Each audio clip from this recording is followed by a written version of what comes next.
বলেন বিয়েটা শুরু করলাম হ্যাঁ জি আউযু বিল্লাহি মিনাশ শাইতানির রাজিম বিসমিল্লাহির রহমানির রহিম অনেক শুনেন হ্যাঁ বলেন যে আমি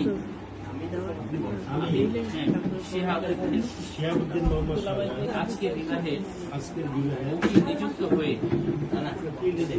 ঢাকা জেলা বসুন্ধরা নিবাসী পিতা মোহাম্মদ আব্দুর রহমান খান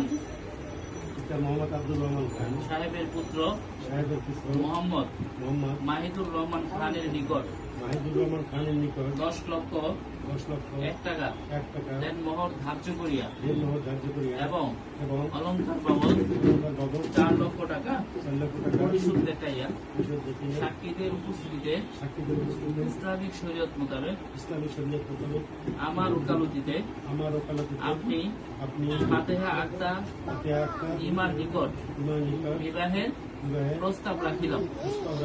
আপনি আজ হইতে মোহাম্মদ মাহিদুর রহমান খানকে স্বামী হিসেবে কবুল করেন।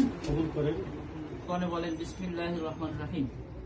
বিসমিল্লাহির রহমানির রহিম। আলহামদুলিল্লাহ আলহামদুলিল্লাহ কবুল কবুল। আরেকবার আলহামদুলিল্লাহ কবুল আলহামদুলিল্লাহ কবুল। আলহামদুলিল্লাহ কবুল।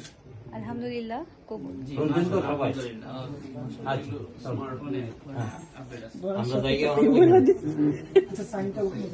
ওইখানে গিয়ে ওইখানে বসে হবে ভাইয়া।